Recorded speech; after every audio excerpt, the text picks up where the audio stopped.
At 72, Walter had no plans of slowing down. He still drove himself to the diner every morning, still jogged, well, walked briskly, around the neighborhood, and still insisted on mowing his own lawn. But on a particularly cold Tuesday morning, as he struggled to tie his shoelaces, a sharp pain in his hip reminded him. Time was moving forward, whether he liked it or not. Later that week, during a routine checkup, his doctor mentioned something that made him pause. There are a few scientific markers we look at when estimating longevity after 70, she said, scanning his blood work. They're not guarantees, of course, but they tell us more than you'd think. Walter raised an eyebrow. Like what? She smiled. 7 key indicators, all measurable, all backed by decades of research. That night, Walter sat at his kitchen table with a cup of decaf and his old reading glasses. He pulled out a notebook and wrote at the top of the page, "How long will I live?"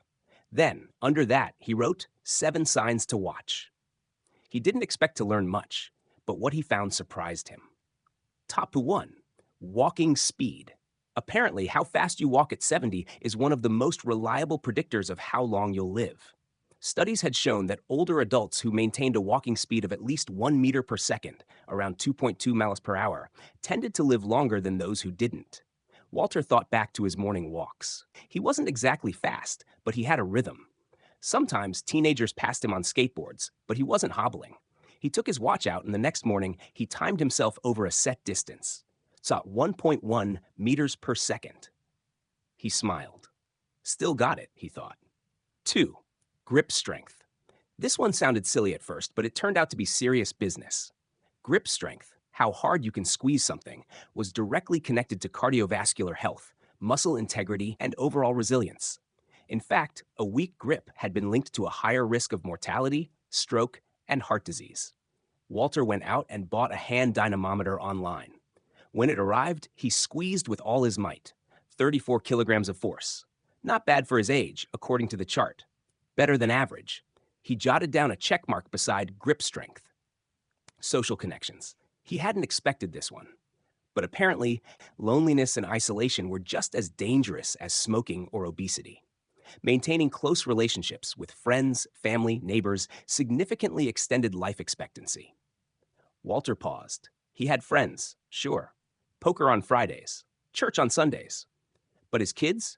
They lived across the country, and he hadn't seen them since Christmas 2 years ago. That night, he called his daughter, just to talk. They stayed on the phone for nearly an hour. After he hung up, he wrote in his notebook, "Reconnect. Stay connected. Life depends on it." SOP 4, resting heart rate.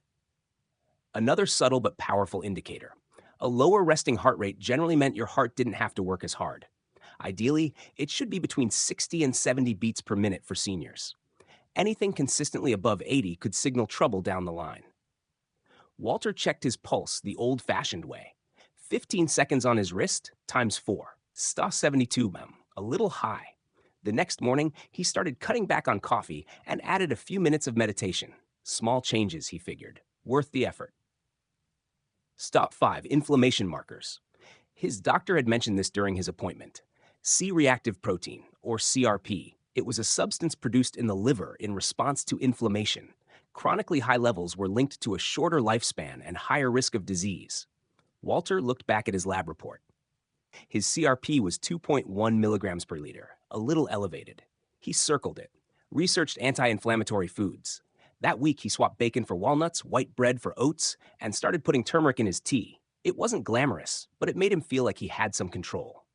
6, cognitive sharpness. This was one he feared the most. Watching friends forget names, forget places, forget their own homes. It haunted him. Studies had shown that mild cognitive decline in your 70s could predict not just future mental health, but physical decline and early death. So he started testing himself. Every morning he'd do a crossword puzzle. Every night he'd play a round of chess on his tablet. He started memorizing poetry again, lines he hadn't thought about in 50 years. "My name is Ozymandias, King of Kings," he whispered one evening, smiling. "Look on my works, ye mighty, and despair." His mind wasn't what it once was, sure, but it was still very much his. Thar 7, body mass index, BMI. This one had always confused him. He wasn't overweight, but he wasn't slim either. He'd carried a small belly since his 50s. But now, doctors were saying that being slightly overweight after 70 might actually be protective, giving the body reserves to fight illness. Still, obesity carried real risks: diabetes, heart disease, stroke. His BMI was 26.3.